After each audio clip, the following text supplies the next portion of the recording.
Hi there and welcome to an LP. I'm so glad I'm finally starting Pokemon White. And this generation of Pokemon, the fifth one, could be the best generation so far. I think I even like it more than Gold and Silver. Controversial. And this is one of the reasons why. This one actually goes more in the story direction, more than any other game in the series. Granted, it's not exactly James Joyce's The Odyssey, but for a Pokemon game, it actually is a fairly complex story, I suppose. You know, with a good villain, characters with good motivations, and what I like about the motivations as well is that they sort of feed into the whole world of Pokemon.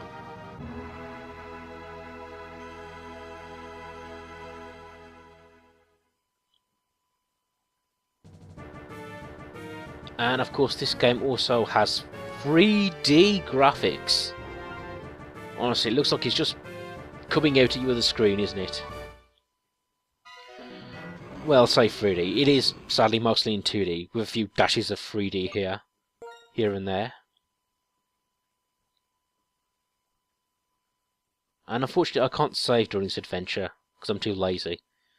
But since I was using an emulator, I use save states as save points. But oh well. Hi there. And here we have Professor Juniper, who's the first female professor we've had in the series. So another first for the franchise then.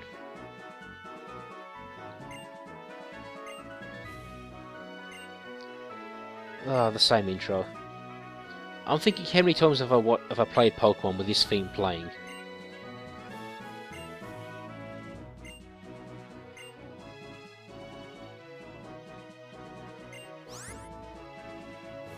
Am I a boy or a girl? Are you making fun of my haircut, Juniper? As for this, Kroglander wouldn't fit, and like K-Lander or Kroggy, I thought it sounded stupid, so I'll just put KL. Now granted, I could just put my actual name, Jeff, but oh well. Too late now. KL. Not to be confused with Kal-El, the Kryptonian. Now this time round we get these rival characters, although they're more supporting characters, and we don't get to name them. Which, I suppose it's for the best, because it means they actually become their own characters. Low on the downside, you can't name your rival something like an ass.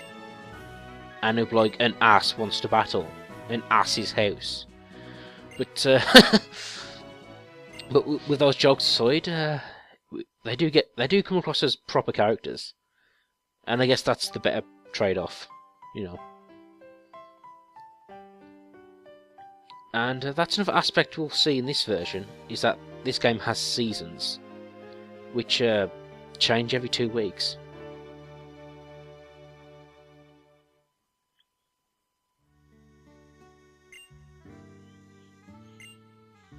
And here we have the 3 Pokemon we get to choose from, right from the start. And like in previous gens, it is a Grass, Fire, Water type choice. Although, are you really surprised by that? I was just looking at his bedroom, he has a widescreen and a Wii. I remember in the first gen he had like a little... Did he even have a TV? Or even if they did have TVs, they were like square ones. Now you might be wondering what starter I'm going to pick, but obviously it's Snivy. Yeah, I know it's the obvious choice, but I just like his smug little face. I do like the other two as well, sort of. I like Oshawott, he's kind of like a cute guy.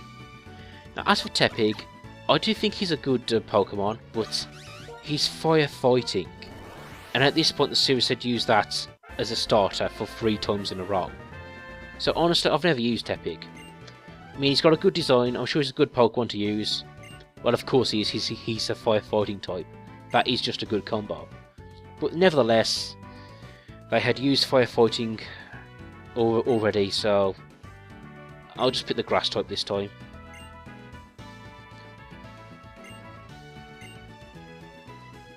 And Sniffy, I wasn't really sure about him because honestly I've sort of gone off grass types in later gens.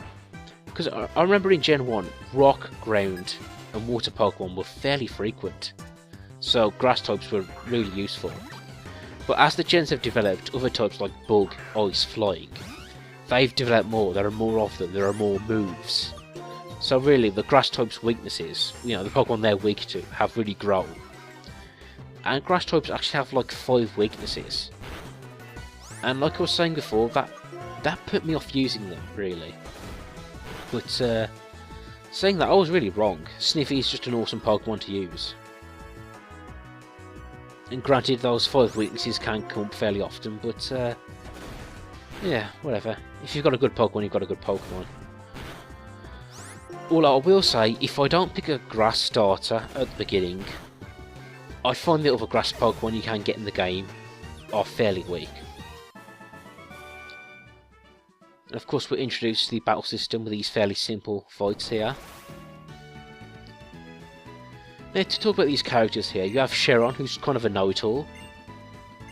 Kind of a bit uptight, I suppose. And you have Bianca, who's a bit flitzy, a bit flaky. So they have a nice yin and yang there, I suppose. We get 2 friends, and I do like that about Pokemon. I mean, about this version. I do like these interesting characters. And it's not just the rivals, with the villains and the gym leaders. They actually go an extra step in this generation to make them a bit more interesting, which I really appreciate. Like, honestly, over the 5 gens, I might have trouble remembering all the gym leaders, but in this game I can remember them all because they have different traits and personalities. And they actually have a bit more part, they have a slightly bigger role to play in the story. Anyway, now we're fighting Cheron. Of course, this guy's the smart guy and picks the one that's strong against you. But fortunately, at this point, nobody knows any elemental attacks, so it's just a tackle battle. Although a tactic I did pick up while playing this gen was stat changing moves. Like, my tactic here is to use Leah and then wear him down with tackle, but unfortunately he gets a critical hit in. Now, when it comes to this fight, I'm actually not sure if you can lose. Or can you? Because there's a point in this fight where I'm 1 hit away from losing, but he just keeps using the status effect. I mean the stat lowering move, instead of an actual attack, and I end up winning.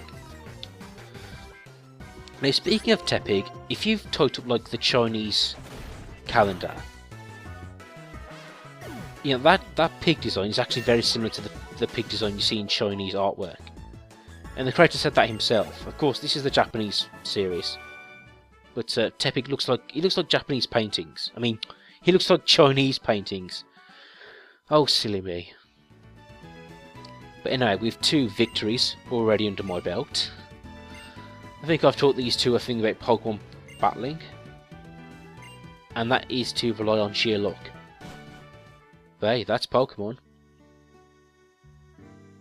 There are footmarks on the wall. How did that happen? Anyway, here we have our Sniffy. Now, at this point I'm just playing for fun, not really competitive, so I don't really mind about the detailed stuff like natures and stats too much. Or EV training.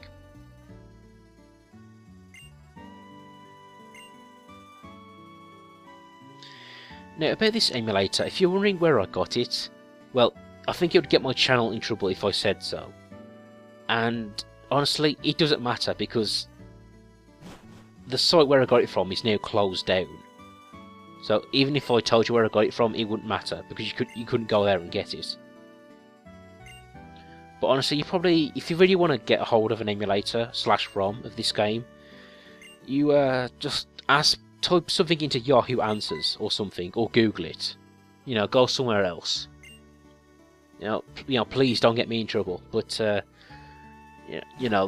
this is like the marketplace. You want to find the black market, the back alley, if you will. Oh, and here's another thing. The trainer's mother actually has a bit more personality as well. You find out she was a trainer. And like in all gens, Motherly Love equals a Pokemon Center.